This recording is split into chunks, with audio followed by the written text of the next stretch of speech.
Introduction. For those unfamiliar with this testament in the book of Joshua, I will briefly summarize. The ancient city of Jericho, conquered by Joshua in 1406 BC, is located just northeast of Jerusalem at the west bank, close to the Dead Sea. It is the oldest city to be continuously occupied in history. It was also known as the City of Palm Trees, Deuteronomy 34:3, and its walls were very high like those encountered in previous battles, Deuteronomy 3:5. Joshua of Nun, faithful companion and successor of Moses, is a new commander of the children of Israel. The Bible correctly identifies all Israelites as children. He sends 2 spies to infiltrate Jericho and gather intelligence which will allow him to predetermine the best course of action in the taking of the city, just as Moses sent spies from the wilderness to scout out the promised land, Numbers 13, Deuteronomy 1:19-25. Joshua himself is also believed to be a spy of Moses, Numbers 13:8 and 13:16. Though he orders 2 different spies to scout out the land of Jericho, now he is in command. The Lord has put a curse on the city of Jericho, whose inhabitants were reminiscent of those of Sodom and Gomorrah. Behold, this was the iniquity of thy sister Sodom. Pride, fullness of bread, and careless ease was in her and in her daughters. Neither did she strengthen the hand of the poor and needy. And they were haughty, and committed abomination before me. Therefore I removed them when I saw it. Ezekiel 16:49-50. Their sins were unimaginable and too graphic to discuss, especially at such an early stage. But for a more detailed description of some of these horrific violations, which led to their eventual annihilation, they can be found in chapter 19 of the book of Joshua, the Jewish Talmud and the Midrash. Anyone visiting the city was doomed. Many were harassed, and in some cases people were tortured for their good deeds towards newcomers. The people of Sodom committed all manner of violations, and the word sodomy derives from their abominable actions, which displeased God greatly.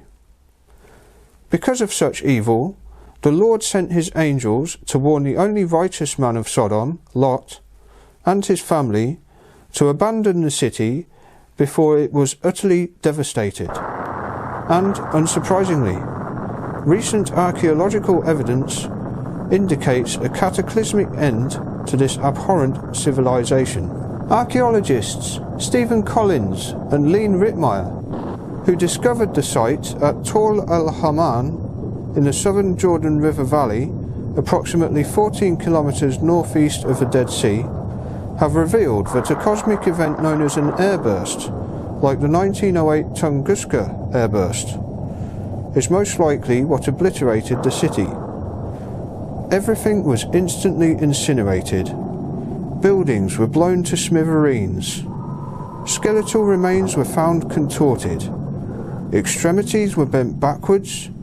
Sand was transformed into glass in the intense heat, and a substance called trinitite was discovered on a transfigured potsherd. Trinitite was discovered in the aftermath of the explosion of the first atomic bomb. The people of Jericho were disobedient also, and had little respect for God's laws. Joshua's orders were to utterly destroy the city and all its inhabitants. The 2 spies dispatched by Joshua to scout out the city find comfort in a woman's house and lodge with her for the night. But they are discovered and reported to the king of Jericho, so he demands that the woman places them into his custody. This woman is known as Rahab, and is believed to have been a harlot, prostitute. But her courageous and daring acts to help save Joshua's spies from certain death, thus risking her own life in the process, skillfully grant her salvation, because she sought reconciliation from the Most High. Rahab, being aware of previous victories in the name of the Lord, is more fearful of Joshua and his army than she is of the king of Jericho. So, rather cunningly, she makes a covenant with the spies that they spare herself and her loved ones in return for her assistance in evading capture. They agree to this, and subsequently the king and his guards are tricked by Rahab, who misleads them out of the city in pursuit of the spies. But while the fooled guards are searching elsewhere, she sneakily hides them upon the roof of her house and helps them escape out of her window the next day. Rahab then notifies the spies of the safest location to hide from the pursuing guards once outside of the city, which happens to be in the mountains nearby. She reminds them of their covenant, makes them swear by it, and tells them precisely how to escape. This is very bold and demanding of Rahab, but it works, because the spies manage to escape the city and remain undetected by hiding in the mountains for a few days, which the guards do not suspect. The spies notify Joshua of the situation upon their return, which does not look good. The entire city is on full alert, since Joshua's spies were discovered and forced to make a narrow escape under the aid of some cursed miscreant of the very city they were ordered to purge. Furthermore, they are now obliged to fulfill an oath of saving this person and her loved ones. Joshua needed help. The Israelites who followed Moses all his days are now ordered by Joshua to carry the Ark of the Covenant to Jericho with an army of 40,000. And then Joshua is magnified by the Lord in the sight of all Israel. On that day the Lord magnified Joshua in the sight of all Israel, and they feared him, as they feared Moses, all the days of his life. Joshua 4:14. In this particular context, the word magnify means to praise highly, as it does in other parts of the Bible. The Lord empowers Joshua and gives him a great presence before the Israelites, which empowers them also. He announces that the living God is among them and will drive out the Hittites, Hivites, Perizzites, Girgashites, Amorites and Jebusites. Joshua 3:10. So when the living God decides to appear, he will be around for quite some time, helping them win many battles without fail. It is a great speech, inspiring all of Joshua's men for the upcoming battle. They now respect Joshua as they did Moses, and he informs them of the Lord's plans after communicating with him, possibly through the Ark of the Covenant, as is later mentioned.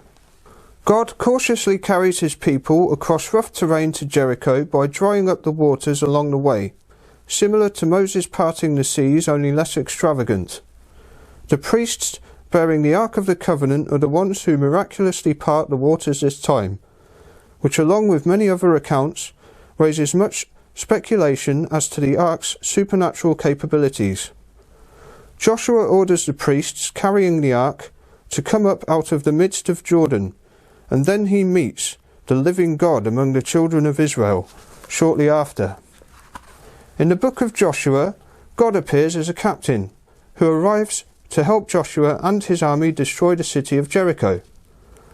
What happens next is probably the strangest, most inexplicable occurrence in the Bible, which has still not been definitively explained, puzzling scholars all over the world for centuries and, unfortunately, causing many people to disbelieve in both this and some of the other incredible testimonies therein. Joshua is under orders from God to lead his army around the walls of the city of Jericho every day for 7 days, with 7 priests blowing on 7 ramses horns as they march. The priests are in front of the ark, and there are troops in front of the priests. There are also troops protecting the ark from the rear. None but the priests blowing on Ramses' horns are to make any noise whatsoever the whole time they march around the walls. They encompass the city once every day for 6 days, but on the 7th day they encompass it 7 times, have one last blast on their Ramses' horns, give out an almighty cheer, and the walls miraculously fall to the ground. The unfaithful people of Jericho stand back in awe as Joshua's army initiate a full-scale assault, climbing over the rubble of the mighty wall which once used to fortify this rich and powerful city to decimate all within, leaving none alive and taking none of its spoils. None but the God of Israel could profit from its cursed riches. Until now, many scholars have suggested that the noise from the Ramses' horns and the almighty cheer on the final day were what brought the walls down, which is what tends to cause much controversy. At first, this strategy does not seem to make any sense whatsoever. So how on earth does one explain this extraordinary turn of events?